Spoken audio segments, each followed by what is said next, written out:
Well, welcome again to another episode of Prime Focus, the program that spotlights, educates, garners support on issues that concern families, concern matters, concern societal issues, as well as education.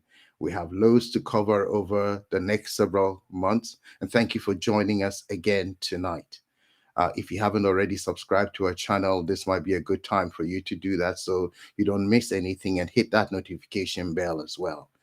We had a great time in our last session, which was 2 weeks ago. We've been speaking on mental health, and our speaker would be coming in a few minutes, and we will be discussing some further points as well as answering all your questions. I've had loads of questions coming already, and we are all raring to go.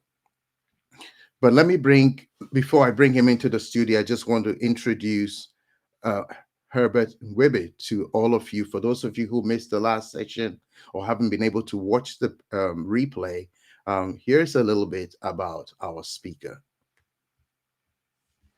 Herbert Mwebe is a senior teaching fellow in mental health in the Faculty of Science, Social Care, and Education at Middlesex University. Herbert's teaching and research interests focus on best practice relating to improving physical health outcomes in severe mental illness, the safe use of psychopharmacological agents, and mental health promotion. So he covers a lot of ground. Herbert has worked in various NHS settings, including general practice, secondary and primary care services. He's a specialist clinical advisor to the CQC, which is the council that looks at care quality, a role in which he supports the CQC to undertake community and health inspections for mental health providers. He is an editorial board member for the British Journal of Mental Health Nursing and an external examiner at Bournemouth University. He's also a specialist member of the Mental Health Subchamber of His Majesty's Courts and Tribunal Service. Herbert is also an author of a very wonderful book. I'm sure he'll say something about it towards the end of tonight's program, that looks into treatments and mental health issues. So this is not somebody who just promotes or talks about it in general, but he has also provided some solutions, which is what our program is all about, preferring solutions. So without further ado, I'm going to invite Herbert into the room. Herbert, welcome to tonight. Thank you for joining us again. I'm so grateful that you decided you wanted to pick it up again today from some of the things we had said. But before we get started, you talked about a number of very exciting things.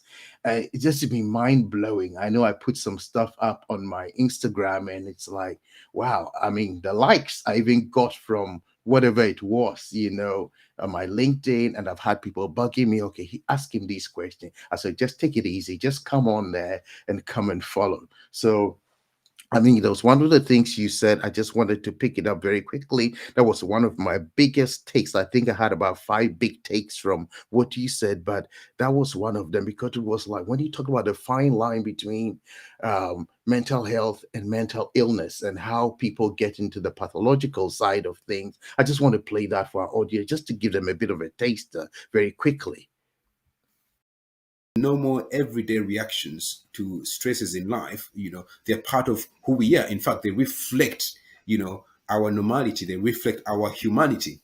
But mental illness then becomes pathological, and pathological, I mean, it becomes an illness of symptoms when some of these concerns then they become of a nature and a degree that they affect the individual every single day. That if the person feels, yesterday I missed the train, last week I missed the train, probably there's something wrong with me, I should be on time. And that negative reaction, they're not kind to themselves.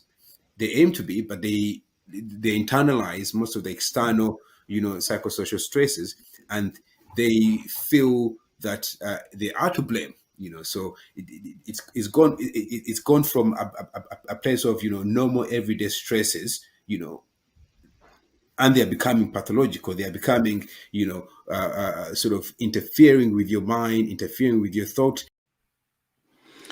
Wow, that was really exciting there. And those of you who missed that, you need to go watch the previous episode and get the full hour of just download everything that Herbert had to say. I even had professionals contact me and say, wow, we learned quite a bit from that session, even though they're already in the field. So again, thank you, Herbert. I'm going to let us pick it up from the last time we talked. You talked about something, and I've been bugged so much by that, mental health first aid. To be honest, I'd never heard of anything like mental health first aid. So I'm going to ask you to pick it up from there. All right. Um, Right. Okay. Rexford, thank you very much for having me again. And it's always a pleasure to come to talk about these very important issues and topics in our communities and societies. With reference to mental health first aid, I know we covered 2 weeks ago that um, uh, with physical health, we have, the ABC model, which is often referenced, particularly when we think that somebody is at risk of maybe of a myocardial infarction or a heart attack, and you are on the train, and maybe you go into your shops to do some shopping, and you recognize that somebody's on the floor. You check for signs of life, and this ABC airway, checking for airways, breathing, and circulation, and whether there's a disability, is kind of a step-by-step approach we often use, in fact referenced by the royal sort of physicians, royal psychology, royal sort of physicians and clinicians within hospitals, to try to obviously support people who are suspected of deterioration in terms of their physical health. So with the same premise and same understanding, our colleagues in the mental health first aid organization, so this is an independent charity, they actually came up with a step-by-step approach called ALGEE, and I am sure Rexford will share the steps in a minute, which I am going to go through to give you a bit more detail, how these can be useful in all situations, whether it's a personal home environment situation, and you suspect that either your husband, your wife, your children, you query whether there are some underlying sort of symptomatology around mental illness. You can use this step-by-step approach to try to support them, but also to collect information that may be useful for you and the person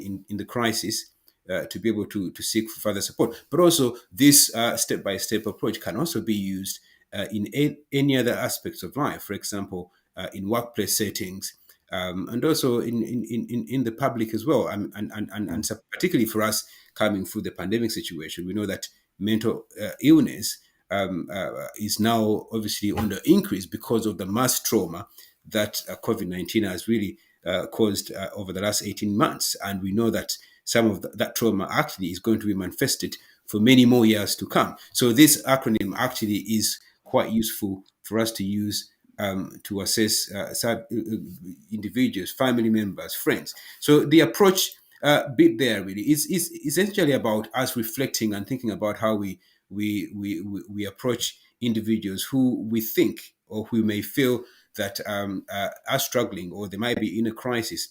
And sometimes it's difficult for us to actually strike up those conversations because of the things I talked about 2 weeks ago. Again, how mental illness and mental health is often viewed in our communities, and the stigma around that, and that you do not often sometimes hear people often talk openly about their mental health struggles, but you probably hear many more people talk about having headaches and pain, and if you've got sciatica pain, people will be more open to talk about some of those issues. Not quite the same when it comes to mental health and illness per se. So the approach, part of this step-by-step approach, really prepares you, the caregiver or the person positive, to try and first of all understand particular symptoms and particular signs that the person may be suffering from or may be presenting, for you to be able to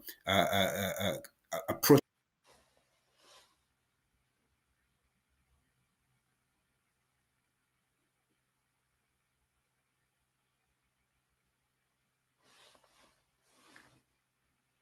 We've lost Herbert for a minute, but he should be back.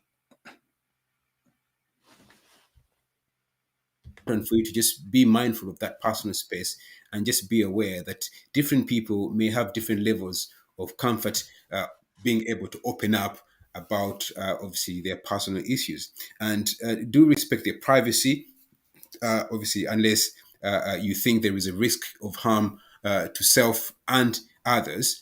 You're going to have to really, pose a direct question about their safety. And quite often, sometimes some people who may be experiencing sort of extreme psychosocial stress, and the reactions to it may be a bit out of the normal. They may have feelings that they don't want to be around, and they may often report that they have thoughts to harm themselves, and in extreme circumstances sometimes, where we know that sometimes individuals with extreme forms of mental illness, for example psychosis, where individuals may experience thoughts and feelings that may be a bit not really to your to the normality of our development. They may have hear voices or see things that are not necessarily there, or sometimes even the voices may be sort of commanding them to go and harm other people or destroy property. So in those situations, if you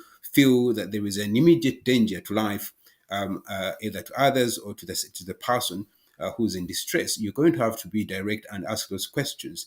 And you're going to have to start opening up the conversations without judgment. That you're there to support them, you're there to understand what it is that they're going through, and that between you and the individual, you're going to work up a plan to be able to support the individual by obviously either redirecting them to appropriate services, or just even sitting with them and settling with them until you can reach the right support.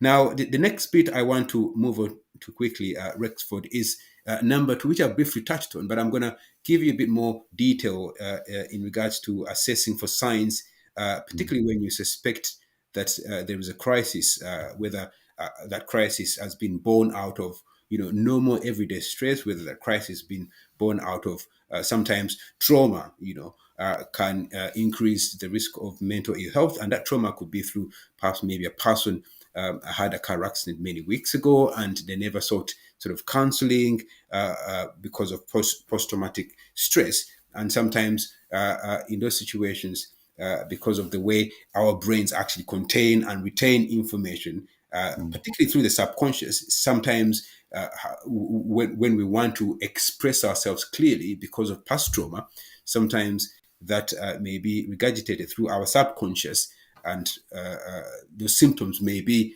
either quite uncomfortable for us. For example, we may be unable to sleep at night, we may have panic attacks, and we may just generally feel that our body is literally exploding. And sometimes, particularly in anxiety, we tend to see that people may report those normal symptoms, particularly around anxiety. They may be fearful about their lives. They have general worries about life, and those worries are not your everyday, your kind of everyday worries about I lost a job. That's fine. I'm gonna go to the job center and apply for another job. These worries are pathological in nature, in the sense that they are everyday, they're intrusive, and to a point, the person feels like they are really unable to breathe because of that constant worry and malaise. So it is important for us to be aware of, particularly the things driving some of these symptoms. So the other thing, just to touch on, and I've briefly touched on it, is to be able for us to watch out for any warning signs of suicide. And suicide is rather, I would say, a common sort of effect of mental illness, particularly in mood disorders. So I'm talking about anxiety disorders, depressive pathology, and to a degree also we tend to see a higher degree of suicidality in more extreme forms of mental disorders, for example, paranoid schizophrenia and bipolar affective disorder. And there's obviously a potential outcome for several mental health illnesses, particularly alongside other symptoms.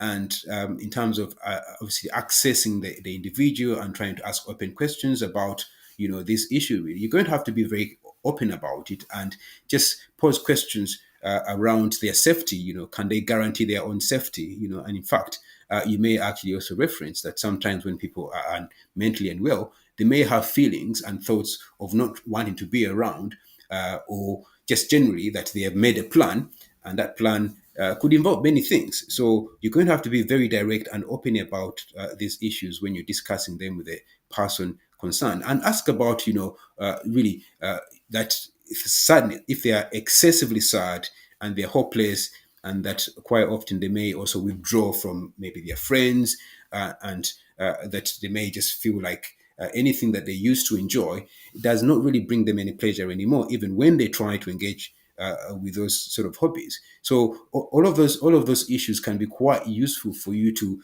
to try to understand and wrap and trying to capture whatever is Mhm. going on within the individual. In fact, quite often in depression, we know that sometimes individuals may be quite tearful and their mood is really sort of up and down. Mhm. And they may also express that they have sometimes self-harmed. And self-harming is slightly different to suicide. And suicide, often people either are making a plan to end their lives, whether that's within the short term or the long term, and Mhm. there is a deliberate effort to terminate life. Mhm. Self harm, on the other hand, individuals who report self harming acts or behaviors, this could be, sort of acts around perhaps maybe picking their nails and maybe sort of scratching themselves or head banging. And often we often see this, particularly in eating disorders and also in personality disorders. Sometimes, particularly for these individuals, it's not so much that they want to end their lives, but quite often we see that sometimes these individuals are quite crying out for help, and Mhm. the acts of self harm are usually sort of they're communicating an Mhm. emotion, they're communicating a thought that quite Mhm. often they may be unable to manage or to deal with. And if you happen to be there, you can really help them to rationalize and obviously provide further support. So, and quite often I get asked rather the differences between self harm and suicide, and Mhm. that is really the salient difference. Really, self harm Right. really Okay. big that. Mhm. Hmm. I was going to throw something else before you move on. When you talked about getting to a crisis and then somebody suicidal. Most people would not know when somebody is suicidal. I mean, I've had a case where somebody was about to jump off a bridge here in London, but somebody passing Yeah, recognized this person was in distress and managed to jump out of their car and calm them down until the emergency services could come. But not everybody is probably that well trained to be able to pick up things. So how do you know? We get a shock when you hear. I had a shock sometime when there's a some pastor's wife who was going through issues because of not having kids, yeah. and it was really disturbing her. And unfortunately, she took her life with overdose of pills. And that was very shocking. So I mean, what are the signs? Is it people go quiet, or they go remote, or is it some look in their eyes, or something? What are some very telltale signs? I mean, that's a very good question, Rexford. But again, if I can use the example you've given of Mhm. the lady who sadly now is no longer with us. Mhm. In fact, some of the things you already talked about her sort of challenges with Mhm. starting a family. Mhm. They actually they are quite revealing. They're kind of red flags. We in nursing and medicine we call them red flags. For example, if you suspect that somebody may have a cancer, there is a drastic weight loss, Mhm. not often sort of intentional weight loss through exercise. But if you lose weight quite drastically within a week or two and you've lost maybe 3 stone, that is always a red flag. and or if you perhaps maybe if you go to do number one or number two and there is blood in your poo or blood in your urine, if you cough in a phlegm which is full of blood, those are red flags that you would want to go to see your GP about and maybe checked. Not saying that you may have cancer, but these are red flags often we use for physical health. And with mental health, it's pretty much the same. We have particular red flags that we may want to pick out and assess for individuals. And some of those things I've already talked about. If there is any sudden change in character and personality of the individual, from the way you, the husband, the wife, the parent, recognizes this individual. For example, Herbert is normally happy, lucky, he's, engaging with his peers, and then suddenly there is a sudden switch from this kind of Herbert to a different Herbert that you do not recognize. And quite often, family members and friends, and even colleagues that you work with, are often really good judges of character because they've known you, they've known the individual. So any sudden changes in character and personality, affecting the person's mood, from either the person has been really outgoing, happy, to just really being withdrawn from, engaging with society, with his friends, and suddenly there isn't that sort of, the happy, lucky go guy, those are always telltale signs and red flags for individuals who are most often in a crisis. And there is another group of individuals, and particularly we tend to see this again in our young people, because rather quite often, rather sadly, again, because of the use of social media and a lot of that, young people tend to confide often in social media, and rather sadly, although I'm not obviously beating down social media, there is a lot to learn from social media, and and so on and so forth. But there is a lot of education on our young people from what they read, they post, and they take in from social media. And that if a young person obviously might be struggling with their self-image, or they might be struggling and they're being bullied at school or over the internet, they want to have a sort of mitigation of the way they feel from what they may want to read off social media, or listen, or read, or watch videos on social media. And so sometimes, if you see, if particularly for young people, there's that really overly indulgent with social media, and they are not really engaging with with their parents, and there's obviously more issues in school, sort of paying attention, and there is general changes in their mood. I would definitely would encourage the parent or the friend really to spend more time with that young person, because a small lit fire like that, if it goes unchecked, could become obviously an eating disorder. It could become social anxiety. It could become extreme or pathological depression over time. And so those red flags are really essentially about the changes in someone's personality from what we may perceive as normal for that person, but also the impact of those changes on their mood, on their behavior, and the way they think. So again, the person may be saying things like, well, you know what, I've had 3 car accidents in the last year. I feel like really I am to blame. Everything that is happened to me, it is my responsibility. I am at fault. And that kind of self-annihilation of one's emotional, being and state of being, can directly affect, the mind, can directly affect the thought pattern. If you feel sad, you're going to confess. You quite often, you may obviously confess negativity about yourself, and so really those things are often visible to people around us. But because rather quite often, Rexford, most of us, we live very extremely busy lives. You bypass people at work. You got busy extremely work, and sometimes those red flags are there, but rather quite often, because everyone around us is busy, we are not able to pick up on those red flags. And unfortunately, quite often, for some young people, and also adults as well, there is impulsivity. There is impulsivity where, particularly where the substances are involved, when I am I'm very sad. I don't think there is much more about my life. Everything is not really going to plan. In extreme cases, most individuals may present with impulsive behavior. And again, going back to your question, quite often those individuals, unfortunately, they may obviously complete suicide, rather unfortunately, before we can get to them. And we've had many cases where young people have obviously we missed the red flags, and because of impulsivity, they obviously end up harming themselves, and sometimes this could be fatal. So again, this is important in our communities, because again, accessing young people and people particularly at risk of mental illness, people particularly from the Black and ethnic minority background. I did talk about it last week, but we need to be there for them. Young people, again, men.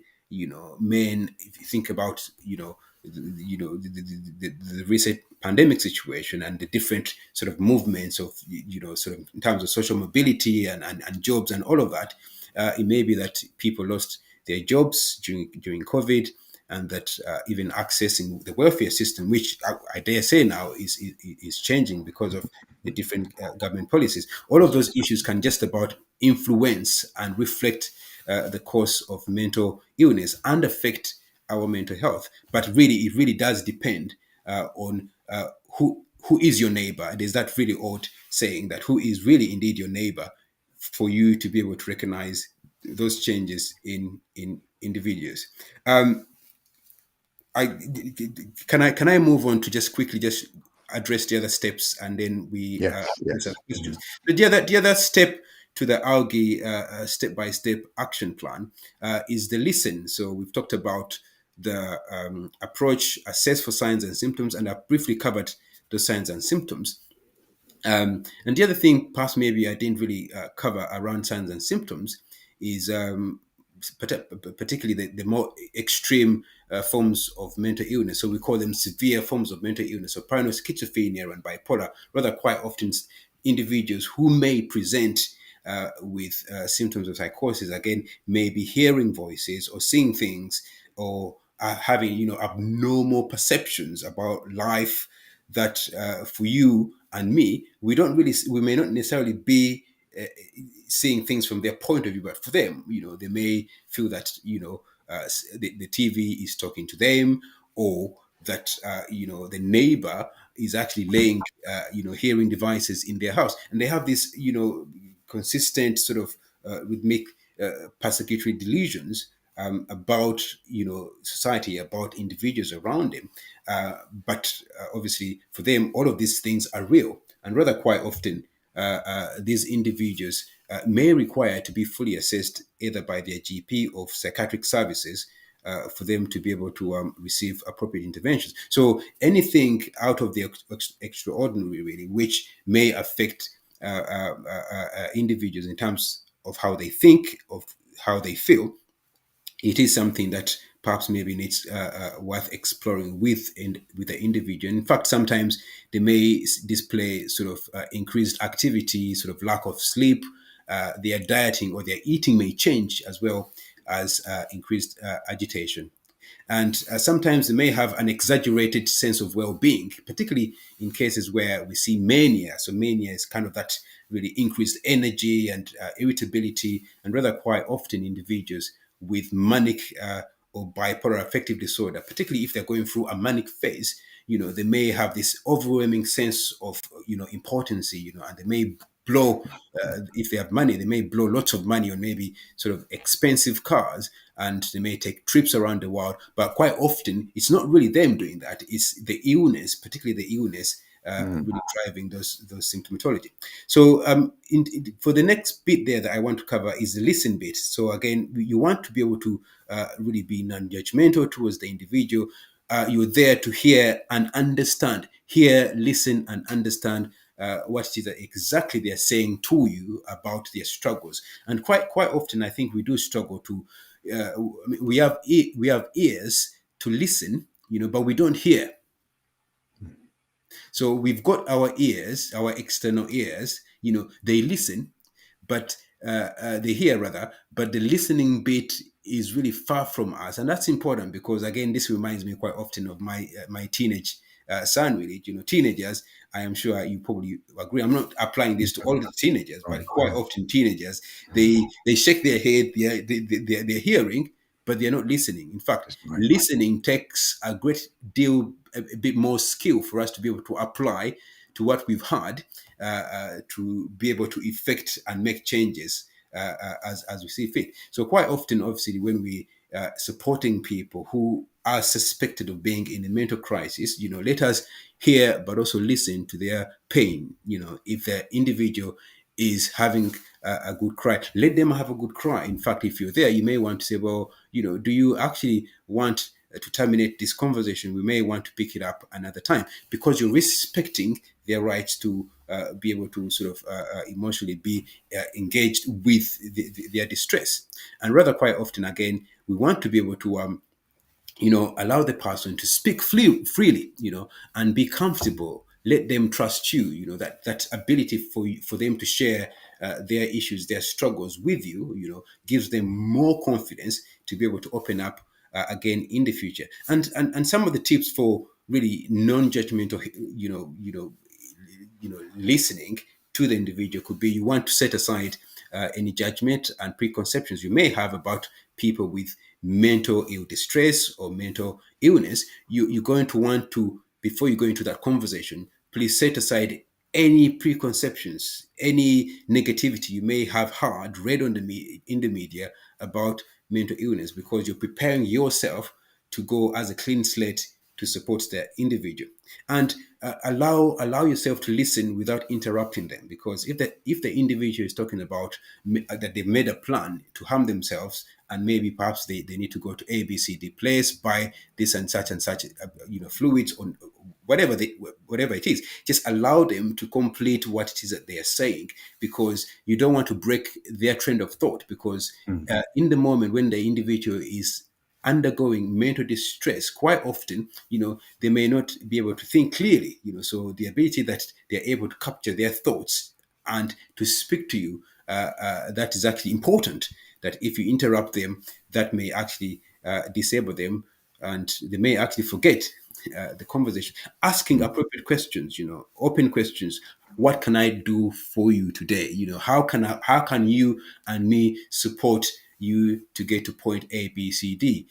You may also say, well, there are several services that we can talk about, and it's entirely your choice, where you want to take this. You're really being clever, because you're still putting the individual in the driving seat. I rather quite often when people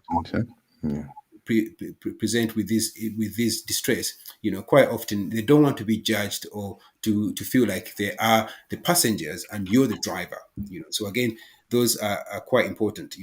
Comfortable, be comfortable around them. Don't be critical or argue or get frustrated, and just over them really cheerful sometimes advice, that as much as things are doom and gloom, that there is always hope tomorrow. The individual may not feel hopeful, but again, giving them that positivity sometimes can make the difference. And giving support. So number 4 is giving support and information. You've talked about the symptoms and the signs, and the language around engaging these individuals. You're going to want to think about redirecting them to support services.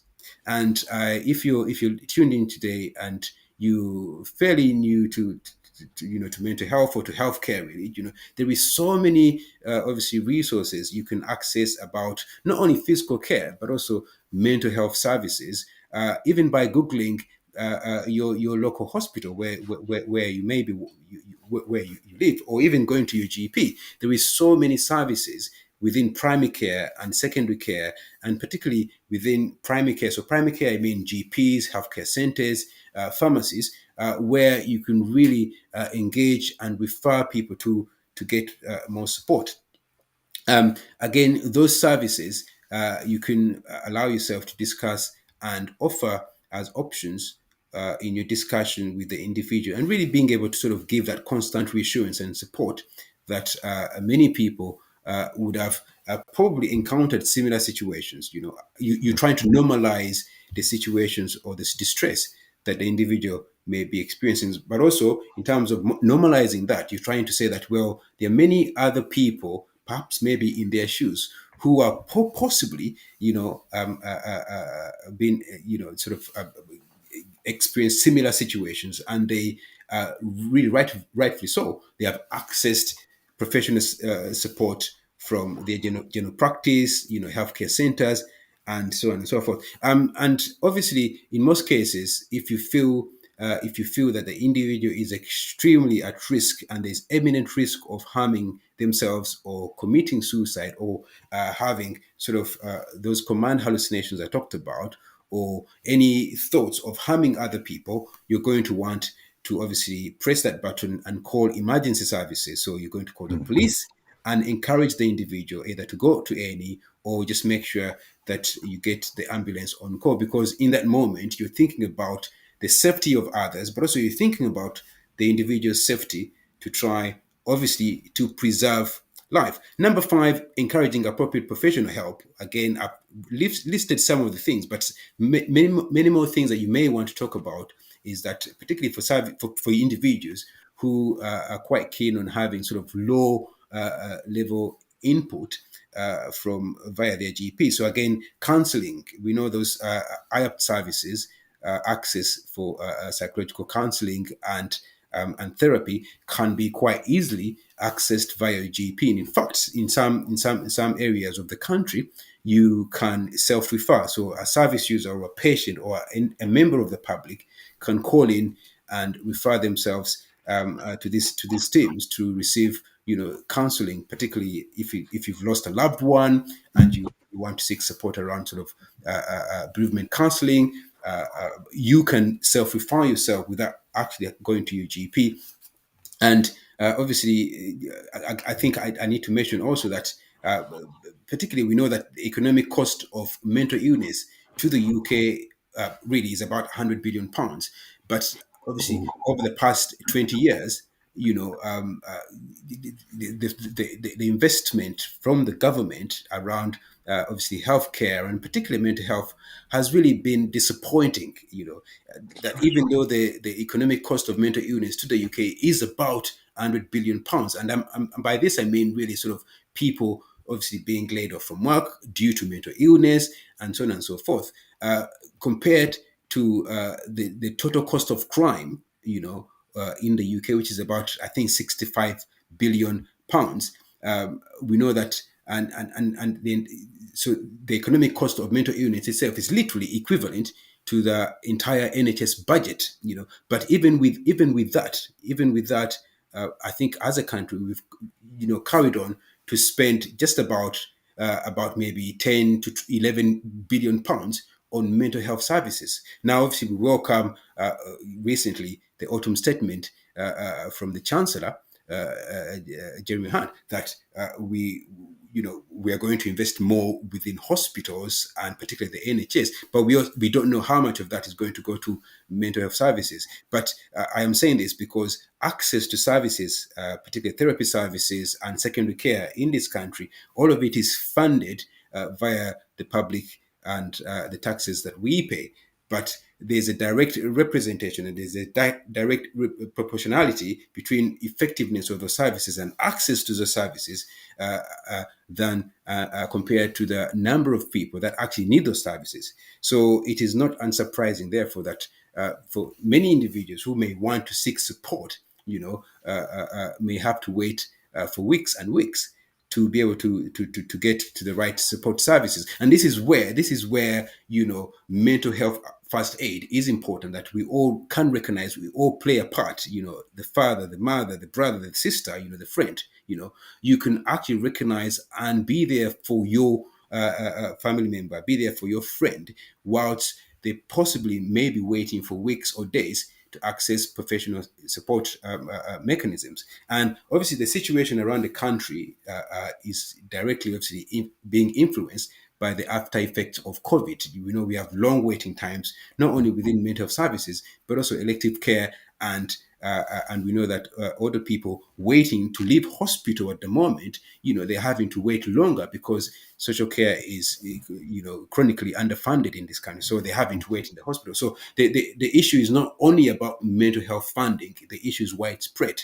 And hopefully, with the recent announcement that we all have to pay more and contribute more, increase tax for all of us, we hope that the NHS is going to be better off in the years to come. But I'm just saying this because it is important that we all play a part to recognize, when our colleagues at work, students at the universities, in primary schools, that there are things that we need to be picking up from them, and that basically means by having those really truthful conversations and assessing them if we do feel that there are things that we need to speak to them about their safety. We should not shy away from those conversations. The crisis resolution teams in the community are also sometimes quite useful, be accessed via either the GP referrals, and not to mention community mental health teams. But obviously, those teams, you have to have a referral either via your GP or via liaison teams that sometimes work in A&E. And obviously, charities, for example, Mind, the Samaritans, Care Line, and Rethink and helplines, all of those are actually quite directly accessible to the public. You don't have to have a history of mental illness, so you don't have to be an expert in mental health. You can directly access and speak to them about any issues and how to support loved ones. And obviously, in all of this, if you feel there is a crisis and the individual is really at risk at themselves, as I say, you're going to want to call 999. Awesome. Wow. I mean, there's been so much you said in that. I mean, I just thought, oh my goodness, this stuff can keep going on for weeks. I mean, just with this part alone. And as you were speaking, loads of other questions that I had not planned for came into my head. Would you say, for anybody who is listening now or will listen later, that if we use these ALGEE tips that you've given here, we could actually be saving the budget for mental health? In other words, helping people before it gets to a crisis situation. I think there is truth in that, Rexford. And in public health, we have a saying that prevention is definitely better than cure. And I remember when I was doing my master's degrees many years ago, there was I think one of the public health doctors, I don't remember his name really, but he came up with this analogy that uh, there is a man on top of a hill, and there are people obviously at the bottom of the hill, and there's a big lake at the bottom of the hill, and this man, he slides down, and every time he slides down, he keeps on drowning in the bottom of the lake at the bottom of the hill, really, and the people at the bottom of the lake, they keep on rescuing him, from drowning. And the same thing happens to the next person who climbs the hill and slides down and drowns. And I mean, the whole moral of the story is that really, when we do that, we actually just sugarcoat and try to put a plaster. We may rescue people from harming themselves from the lake, but the problem is actually higher above, and rather quite often, uh, we know black and ethnic minorities, and I know that's a term quite controversial now. We don't use it anymore. But again, black, brown people, they are much more likely, Rexford, to end up in mental health settings, sectioned, and may be exposed to higher doses of antipsychotics and medications. And there is a reason why, particularly in these communities, there were actually more of our community members ending up in psychiatric settings, and some of those issues were explored before. But 10 years on, 20 years on, the numbers currently in psychiatric settings, particularly obviously in Greater London, for our brothers and sisters, hasn't really changed. In fact, if I might actually sort of say that there are more black and ethnic people, not only within psychiatric setting, but also within the community with African heritage or Afro-Caribbean heritage.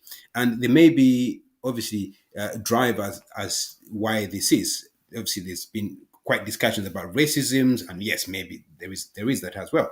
But also the other thing we talked about last week is quite often that mental illness within Black and ethnic minorities is often sometimes minimized to just a flu. That's an ordinary flu. You're feeling sad about yourself. You want to have conversations with your parents.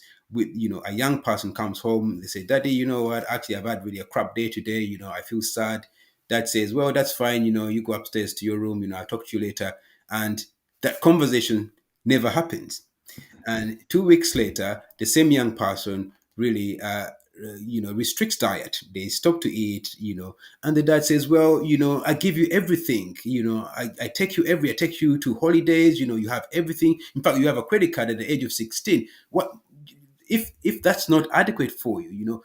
And I suppose what I'm trying to say that rather quite often in response to your question, quite often that we may be able to do much more as a community to support people living with us and those people that we may not necessarily know personally, and we may actually, actually preserve, what we should be doing as human beings, checking in with fellow man, and that dependency on community services, on the government, seeking for us to seek answers for every challenge in our communities, to seek solutions from the government may not necessarily always be feasible. So again, in answer to your question, yes, there is every possibility that if we each and every one of us played a part in being there and supporting one another, particularly recognizing the stresses within our communities, yes, we can actually prevent people from going into hospital, or even if they go into hospital, they can come back out in the community and know that Herbert Rexford is there, and he will always be there to support me. The problem is quite often there is that disjointed approach. People going to hospitals, the friends or the family members who are left in the community, they relegate every responsibility to the nurses and to the doctors within hospitals.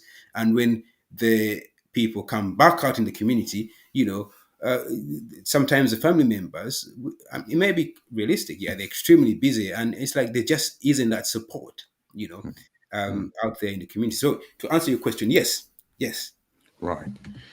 Oh, okay. I have one or two more questions here. I'll just throw the question, but I will just take a quick break as well. I mean, somebody sent to me and said, how should a support person or carer, what should they do when the people do not want to take medication or are refusing help and support? The second question will be, how can the carers themselves, because sometimes they get frustrated, especially in a home setting, maybe a mother trying to take care of maybe a son that's ill and all that, mentally ill, and they just get tired, or the child gets, the person gets violent and all that. But we will pick it up in just a minute. Let me just give you a minute just to sip your tea or your water there.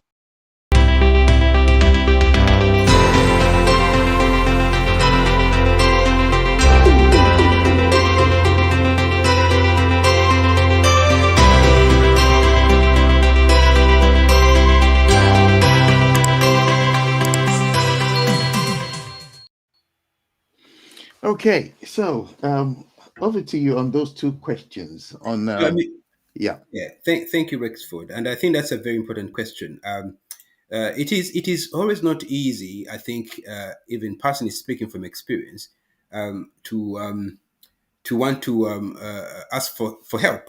And in fact, when you do ask for help, even want to benefit from that help quite often. And I think it is the way we are created, crafted as human beings. And there's obviously that saying that no man is an island. But I think applying that to our own existence, I think we cannot be islands. In fact, if we are islands or we are mountains, we can quite easily be broken up, emotionally, physically, and so on and so forth.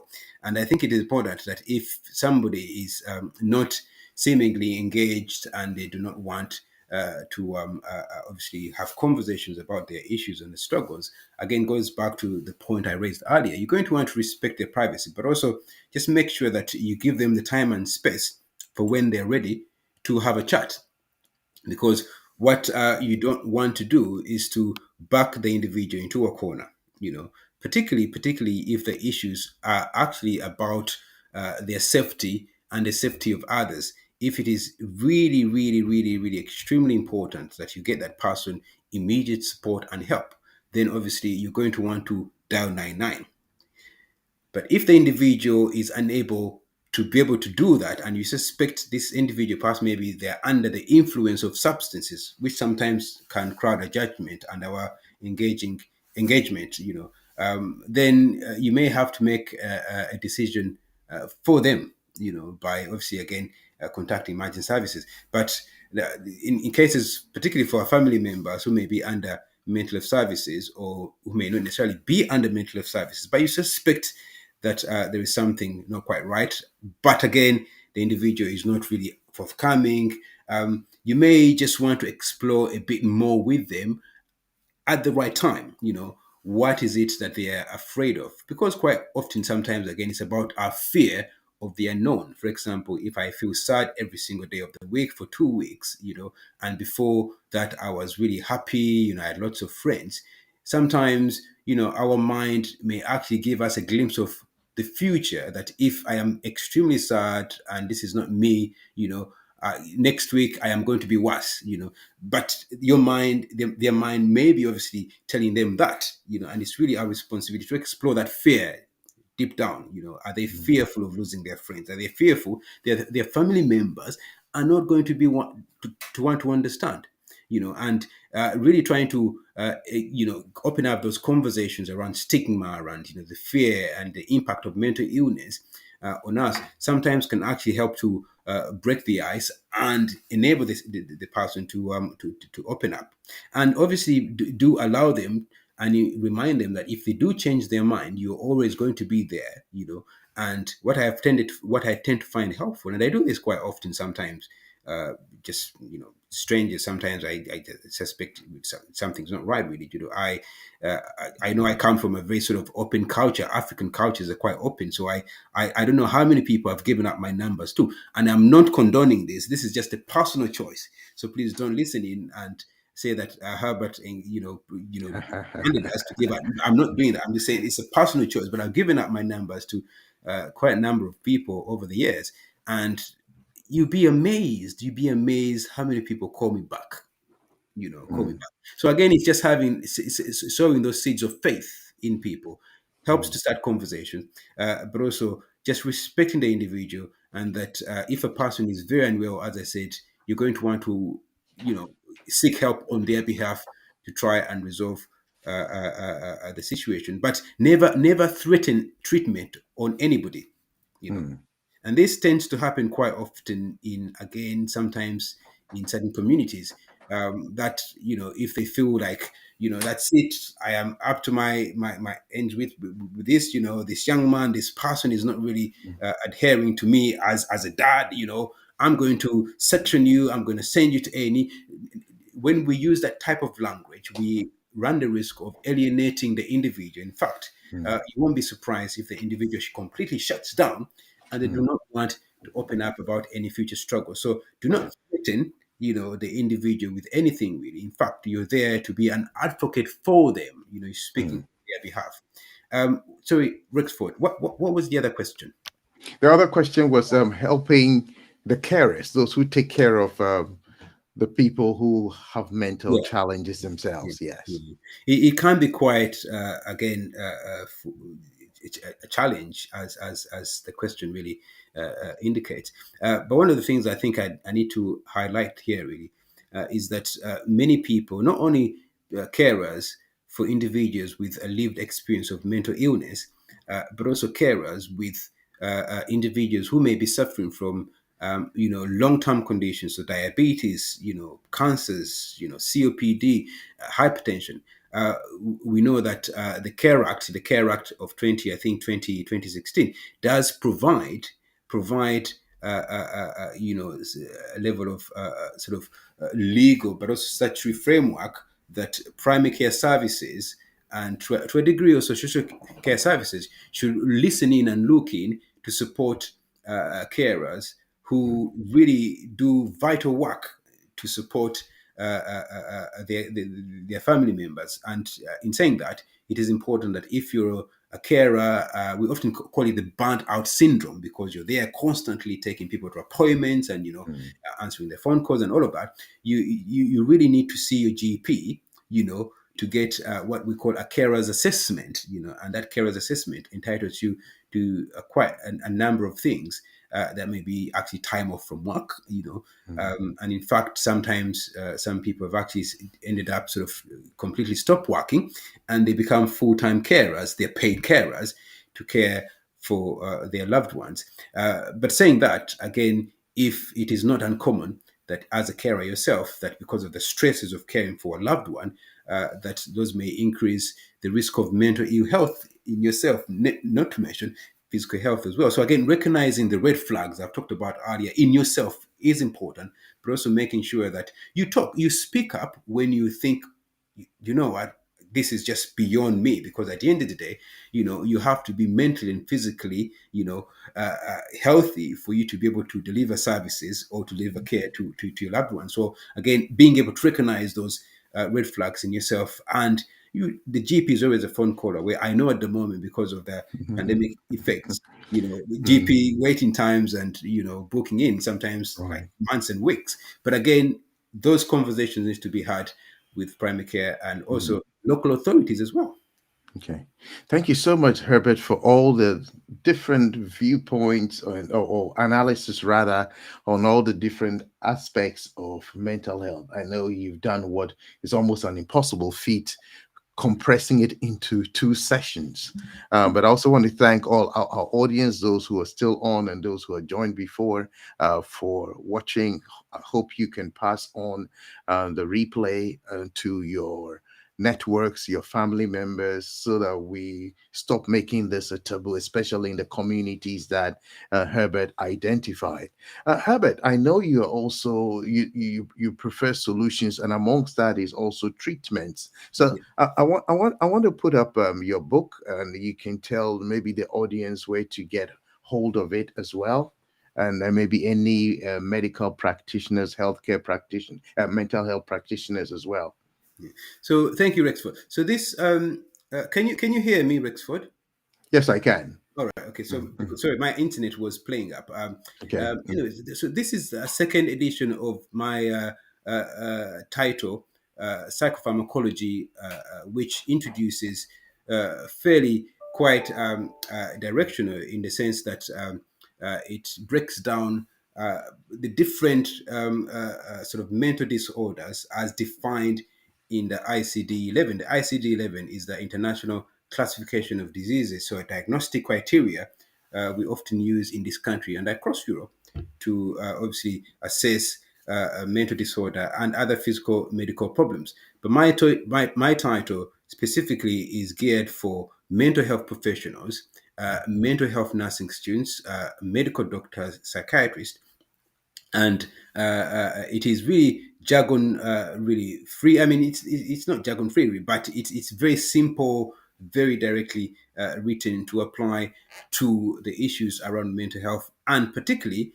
the medications that we often use to treat and manage mental illness. And obviously, with mental illness, we have different ranges of different interventions, particularly if it is counseling, psychosocial interventions, health diet, and so on and so forth. But but the main indicator for treatment for mental illness, particularly in this country, when we feel like other interventions haven't really worked, is medication. And so my book breaks down the different mental disorders, the symptoms, as well as the medications, commonly used medications that we use in routine clinical psychiatry. The good thing about this book, for students particularly, is that it's jam-packed with lots of activities, learning activities, to help you, to introduce you to the different medications, but also to obviously test yourself on those issues. It's got a chapter on substance misuse as well, which is essentially about Right. cannabis and so on and so forth. Yeah, but this book, you can get it on Amazon, eBay, and Critical Publishing, which is who are my publishers. Okay. Yeah, but if you type my name on the internet, you could obviously also find my book with the links. Awesome. Awesome. Thank you so much for that. And I think a book like this is very appropriate, because you would hear people say some people don't take their medication because it makes them feel all kinds of ways. And also, it's good to know that Yeah. there could be a diversity in terms of approaches to treatment. Well, thank you so much. This has been a very insightful session today, in addition to the one before. And again, thank you to our audience for joining. Please don't keep this to yourself. Share it with all your networks. Mental health is not an issue for just a small section of people. Everybody needs to be aware of it, and at Yeah. least to be able to support somebody